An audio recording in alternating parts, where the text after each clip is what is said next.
Halo, salam saudara. Suatu kali ada satu orang, dia mengamati seekor serigala yang lumpuh kakinya, dan dia pikir bagaimana serigala ini bisa bertahan hidup ya. Lalu dia melihat ada seekor harimau lewat. Pikirnya, habislah hidup serigala ini. Tapi ternyata harimau itu justru membawa mangsa buruannya. Dia makan, lalu dia sisihkan untuk serigala itu makan. Keesokan harinya, harimau itu datang lagi dan melakukan hal yang sama. Berhari-hari, sampai akhirnya serigala itu sembuh dan dia bisa pergi. Selamatlah dia. Orang ini lalu menarik pelajaran. Wah, Tuhan itu ajaib bisa memelihara hidup seekor serigala. Aku juga mau seperti itu. Lalu dia pulang dan 1 minggu dia tidak bekerja. Sampai akhirnya dia tidak makan, uangnya habis, dia menderita. Lalu dia berteriak sama Tuhan. Di mana pemeliharaan Tuhan? Dan Tuhan menjawab orang ini. Hei, sesat kamu ya. Kamu salah belajar. Kamu sehat, kamu kuat. Kamu harusnya bukan meniru serigala yang sakit. Kamu harusnya meniru harimau yang sehat itu yang justru menjadi berkat. Nah, saudara, inilah hidup ya. Bagaimana kita merespons hidup, itu akan sangat menentukan hasilnya. Tapi Amsal hari ini memberikan kepada kita perspektif yang berbeda. Amsal 3 ayat 11 dan 12 berkata, Hai anakku, janganlah engkau menolak didikan Tuhan. Dan janganlah engkau bosan akan peringatannya. Karena Tuhan memberi ajaran kepada yang dikasihinya. Seperti seorang ayah kepada anak yang disayangi. Jadi Amsal berkata bahwa karena Tuhan sayang sama kita, maka dia akan mendidik kita. Dan cara Tuhan mendidik seringkali melalui 2 pengalaman. 1 pengalaman baik, 2 pengalaman buruk. Dan pengalaman-pengalaman ini akan menyingkapkan saudara kelemahan kita, berhala di hati kita. Apa sih yang perlu dimurnikan supaya 1, kita itu bisa bertumbuh.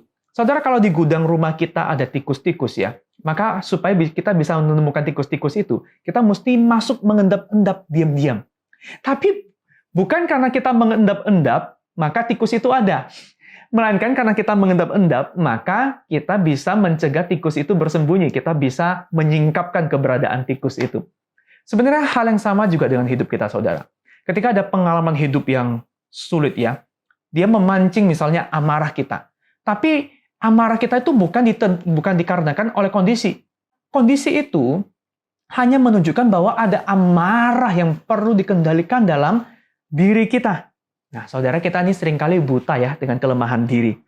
Karena itu, saudara, Tuhan memakai baik pengalaman yang baik, kesuksesan kita, berkat ya, maupun pengalaman yang buruk, kejatuhan, penderitaan, itu untuk menyingkapkan apa sih yang ada di hati kita, supaya hati kita itu bisa dimurnikan dan kita bisa bertumbuh.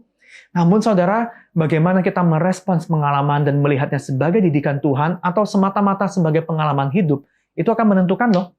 Seandainya kalau hidup kita sedang susah, dan kita melihat hidup susah itu semata-mata sebagai sesuatu yang perlu cepat diselesaikan, dan kita terus bertanya, kapan ini selesai Tuhan? Tolong aku.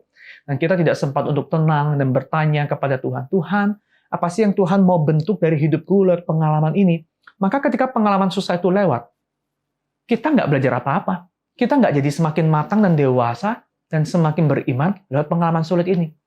Saudara pernah nggak mengalami atau mengamati mungkin orang lain juga ya, yang justru karena berkat kelancaran ya, itu justru membawa mereka semakin jauh loh dari Tuhan. Dan ada orang-orang yang karena kesulitan hidup justru mendekat sama Tuhan. Bagaimana respon kita? Apakah saudara akan mengakui, menerima, dan belajar dibentuk oleh Tuhan, atau justru menyangkal dan menolak? Saudara, baik penderitaan maupun berkat ya, keduanya akan menjadikan kita pribadi yang lebih buruk atau lebih baik. Itu sangat tergantung dari cara kita melihat pengalaman ini, apakah sebagai didikan Tuhan atau semata-mata pengalaman hidup yang biasa. Kabar baiknya, saudara, Tuhan tahu betapa gelapnya hatimu dan hati saya. Tapi Tuhan tetap mengasihi kita. Dan karena Tuhan mengasihi kita, maka Dia tidak akan membiarkan kita terus apa adanya. Dia akan membentuk kita semakin hari, semakin serupa dengannya. Prosesnya memang tidak akan mudah. Seringkali juga menyakitkan. Tapi saudara, bersyukurlah karena Tuhan Yesus sudah menjalani bagian yang paling sulit dan mengerikan. Dia mengalami yang paling mengerikan supaya kita tidak perlu lagi menjalaninya. Saudara, mari kita berdoa, Tuhan, singkapkan hatiku.